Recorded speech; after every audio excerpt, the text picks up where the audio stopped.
Francis రాజు మాలమహనాడు రాష్ట్ర అధ్యక్షులు. ఈరోజు మన రాష్ట్రంలో ఉన్న ఉప ముఖ్యమంత్రి గారి ఇలాకాలో ఒక గ్రామాన్ని బహిష్కరిస్తే ఉప ముఖ్యమంత్రి గారు ఇప్పటి వరకు అక్కడ కనీసం పరామర్శ కూడా చేయలేదు. ఆయన తమిళనాడులో జాలర్లు చనిపోతే ఆయన ఆత్మ ఘోషించిందని చెప్తున్నారు. ఆయన అదేవిధంగా మోహన్ బాబు యూనివర్సిటీలో మద్యం తాగించి మూత్రం తాగించి మా బిడ్డను కొడితే దాని మీద అక్కడ సిఐ మాత్రం అక్కడ ఎస్పీ మాత్రం ఎస్సీ ఎస్టీ కేసు కట్టడం జరిగింది. మా సాంఘిక సంక్షేమ శాఖ మంత్రి ఇలాకాలో చివరికి అంబేద్కర్ గారి ఫోటోను కూడా ఊరేగించడానికి మాకు ఈ దేశంలో హక్కు లేకుండా పోయింది. చివరికి ఇంతకుముందు అగ్రవర్ణాలు పాలక వర్గాలు మా మీద దాడులు జరిపేవాడు. ఇప్పుడు ఆ బాధ్యత పోలీసులకు అప్పచెప్పారు.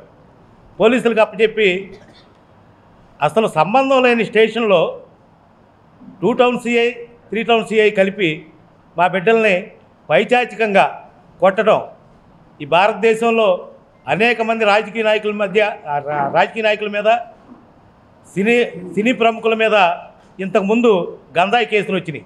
ఈ విధంగానే కొట్టారా రోడ్డు మీద? హోంమంత్రి అనిత గారు చెప్తుంది తప్పులు వాళ్ళ మీద కేసులుంటే కొడితే తప్పేంటని. చంద్రబాబు మీద కూడా కేసులు ఉన్నాయి. చంద్రబాబును కొడతారా?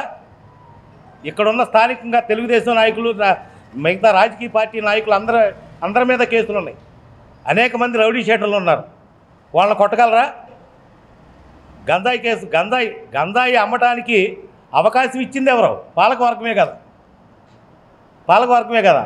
మీరు అమ్మిస్తుంటే అమ్మి మీకు కమిషన్ లేకపోతే మా బిడ్డల్ని ఆ సాకుతో మీరు మా బిడ్డలను చంపుతారనమాట.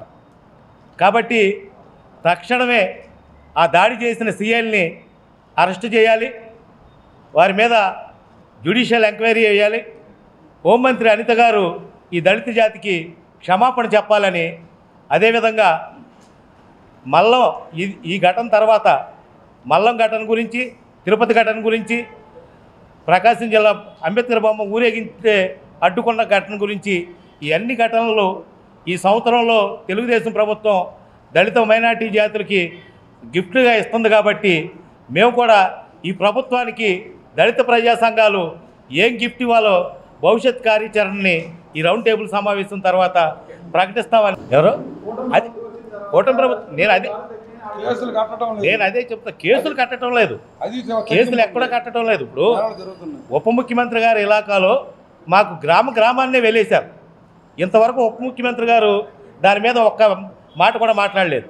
తమిళనాడులో జాలర్లు చనిపోతే ఆయనకి ఆత్మ క్షోభిస్తుందంట. ఆయనకి సనాతన క్షోభ.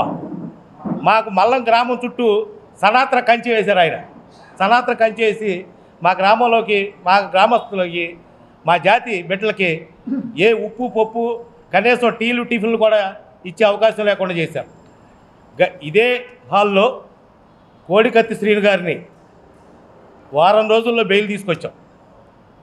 ఖచ్చితంగా తెనాలిలో మా బిడ్డలను కొట్టిన సీఐల్ని అరెస్ట్ చేయకపోతే ఖచ్చితంగా తెనాలి ఘటనకు సంబంధించిన ఇప్పుడు ఆల్రెడీ మా చెన్నకేశవులు గారు దాని మీద సుప్రీంకోర్టులో కేసు వేయడం జరిగింది.